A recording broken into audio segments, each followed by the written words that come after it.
Telangana BJP నేతలపైన high command serious అవుతా ఉంది. BJP అంటేనే క్రమశిక్షణ పార్టీ, క్రమశిక్షణకి మారు పేరు బీజేపీ పార్టీ. అలాంటి పార్టీని బదనాం చేస్తూ ఉన్నారు. మీరు ఏం చేస్తూ ఉన్నారు, మీ ఉనికే కరువైపోయింది అంటూ బీజేపీ నేతలకి నిన్న కొంత వార్నింగ్ ఇచ్చిన పరిస్థితి కనబడతా ఉంది. నిన్న ఏదైతే తెలంగాణ బీజేపీ వ్యవహారాల ఇన్ఛార్జి అభయ్ పాటిల్ నిన్న బీజేపీకి సంబంధించిన ఎంపీలు ఎమ్మెల్యే అందరినీ కూడా బ్రేక్ఫాస్ట్ మీటింగ్ అయితే పెట్టడం అయితే జరిగింది. ఉదయాన్నే మరి అల్పాహార సంబంధించిన మీటింగ్ అయితే పెట్టారు. ఆ మీటింగ్లో కొంతవరకు ఈ తెలంగాణకు సంబంధించిన అంశాలు అయితే మాట్లాడినట్టు కూడా తెలుస్తూ ఉంది. ముఖ్యంగా బండి సంజయ్ వ్యవహారం కావచ్చు, రైతుల అంశం కావచ్చు, పార్టీకి ఏవైతే నిందలు వస్తూ ఉన్నాయో వాటన్నిటిపైన మీరు ప్రశ్నించట్లేదు అన్నట్టుగా అభయ్ పాటిల్ కూడా కొంత ఫైర్ అన్నట్టు కూడా కనబడతా ఉంది. తను అందరికి కూడా క్లాస్ ఇచ్చారనే వాదనలు బలంగా వినిపిస్తూ ఉన్నాయి. నిన్న ఏదైతే ఉదయం పూట జరిగిన మీటింగ్లో దాదాపుగా ఎమ్మెల్యేల తీరు, ఎంపీల తీరు అంతా కూడా ఎవరికి వారు యమున తీరు అన్నట్టే ఉంది. ఎవరు కూడా పార్టీ కోసం పనిచేయట్లేదు, వ్యక్తిగతం కోసమే పనిచేస్తూ ఉన్నారు. ఇక్కడ వ్యక్తిగతం కోసం కాదు, పార్టీ కోసం పనిచేసినప్పుడే పార్టీ అధికారంలోకి వస్తుంది, మీరు చేసే తీరు మార్చుకోవాలి అన్నట్టుగా అభయ్ పాటిల్ చెప్పడం అయితే జరిగింది. దానిపైన కూడా కొంత ఎమ్మెల్యేలు కూడా బదులు ఇచ్చే అవకాశం అయితే కనిపించింది. కాకుంటే వాటన్నిటిని కూడా మేము వినదలుచుకోలేదు అన్నట్టుగా కొంత సీరియస్ అయినట్టుగా తెలుస్తూ ఉంది. ఎందుకంటే ఇప్పటికే తెలంగాణ బీజేపీ నేతల పైన కొంతమంది అంతర్గత విభేదాలకి కేర్ ఆఫ్ అడ్రస్ బీజేపీ అంటారు, లేకుంటే బండి సంజయ్ కుమార్కి సంబంధించిన ఏదైతే వ్యవహారం ఉందో ఆ వ్యవహారాన్ని బీజేపీ పార్టీకి అంటుగడతారు, ఆర్ఎస్ఎస్కి అంటుగడతారు.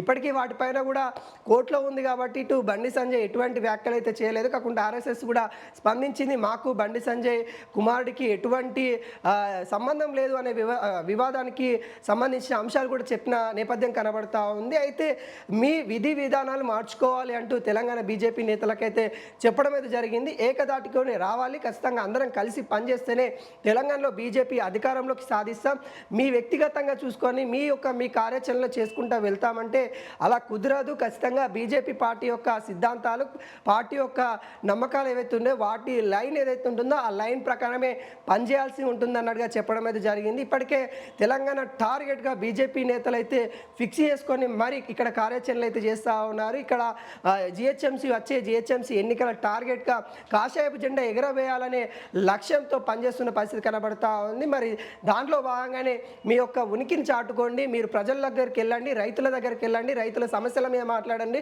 కల్లాలు ఏవైతే ఉంటాయో రైతులకు సంబంధించిన ఒడ్ల కల్లాలు ఏవైతే ఉంటాయో అక్కడికి వెళ్ళండి, అక్కడ రైతులతో మాట్లాడండి, ప్రజలతో మాట్లాడండి, మన యొక్క ఉనికిని చాటండి అన్నట్టుగా పిలుపునైతే ఇవ్వడం అయితే జరిగింది. దానికి ఏదైతే పార్టీ అధ్యక్షులైన రామచంద్రరావు కూడా కొన్ని సూచనలు అయితే చేశారు. ఖచ్చితంగా మనం ప్రజల్లోకి వెళ్ళాము అనే పిలుపునైతే ఇవ్వడం అయితే జరిగింది.